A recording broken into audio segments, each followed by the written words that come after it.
there, my name is Zephyr and welcome to my channel. Today I'm going to be telling you the story of what happened to Turkey Johnson. I do currently have some birds in the background. I really hope they're not too loud. So, the story of what happened to Turkey Johnson. I had moved house on the 18th of May, moving back in with my parents, and the beautiful Turkey, my beloved little boy, joined me on this journey. And at first, he seemed to adapt really well to his new home. He spent the first few days enthusiastically exploring the place, discovering all sorts of new things to play with, including sewing machine bobbins. For those of you who don't know, this is a sewing machine bobbin. Now, I weigh Turkey every fortnight just to keep an eye on his health, and his weight had begun to slightly drop. Now, this wasn't a concern to me at first, as stress from moving could have explained it, as animals often lose weight when they're in a stressful situation. However, soon after, he started eating significantly less.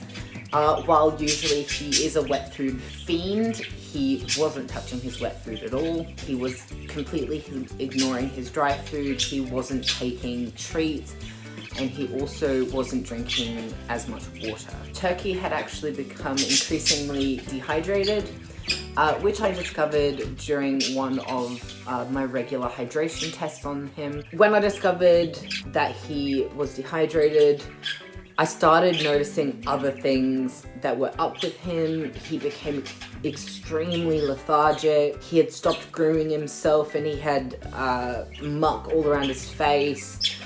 He looked really unwell. He stopped playing and he seemed to be in pain. He was also starting to grind his teeth, which is a sign of pain in cats. And all of this made me extremely concerned. So on a Thursday, I took him to our vets, and he had blood work done, and he also had a conscious x-ray. He does have some missing fur under here where they took the blood. The blood work ended up coming back normal. The test results came back a few days after for that one.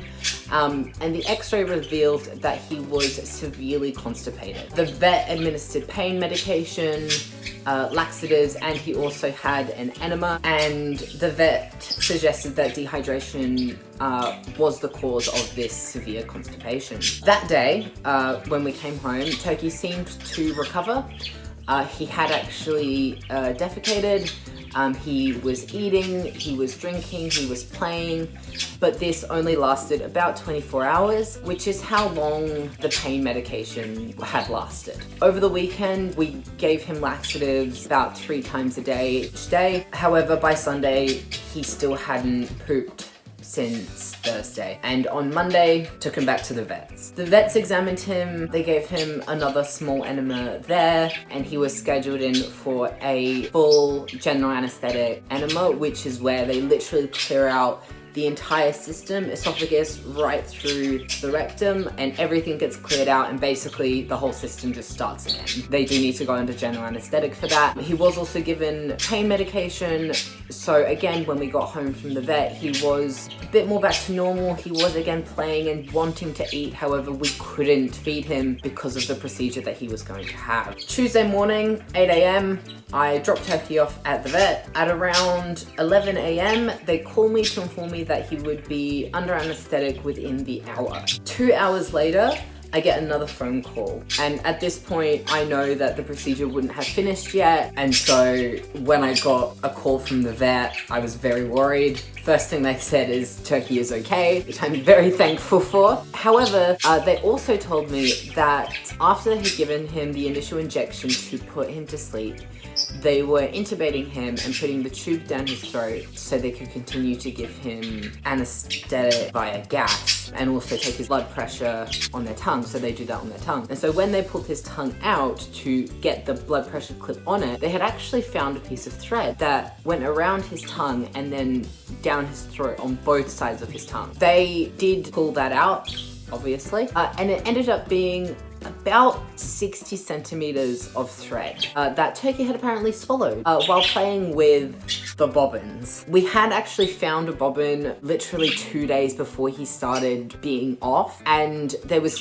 thread literally scattered throughout the house. We had cleaned it up. We hadn't realized that he had ingested any, otherwise obviously we would have taken him to the vet sooner, but ultimately he had ingested some. The vet asked if I wanted to continue with the enema procedure. However, she believed that the thread was actually the root cause of the symptoms. It would have been causing him pain going down his throat. It would have been extremely uncomfortable to swallow literally anything, food, water, doesn't matter. It would have been extremely uncomfortable, which is why he wasn't eating or drinking. And as a result of the not eating and the not drinking, that caused the dehydration and the lethargy and all of that. And so because he wasn't eating, he also wasn't pooping, and the whole cycle. I decided not to continue with the procedure because I honestly thought at that point he didn't have anything in his stomach. I did keep an eye on him for the next few days just to make sure that he was okay and that was the only issue. And at 5 p.m. I was able to go and pick him up from the vets, and just on the way home, even while I was waiting in the waiting room, I could hear him yelling out and screaming from the vet room. So I knew that he was already starting to feel better, which made me extremely happy. On the way home, he was screaming like anything, and when I got home, he was very loudly demanding food.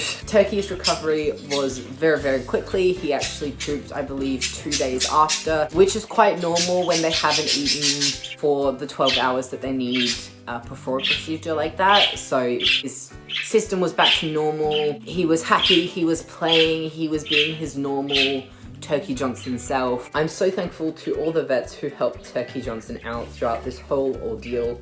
And I'm so thankful that he is back to his normal, playful little self. That is the end of what happened to Turkey Johnson. I hope you enjoyed.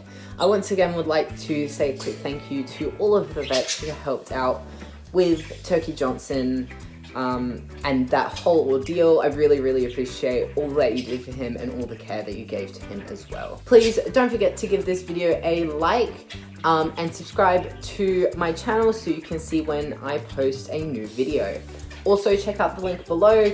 You will see a link tree that will link you to both my personal Instagram, my art Instagram, and Turkey Johnson's Instagram. He's the main event here, so at least go and follow him. All of that can be found in the link tree, which is linked below. I hope you all have a good week, and I will see you in the next one. Bye.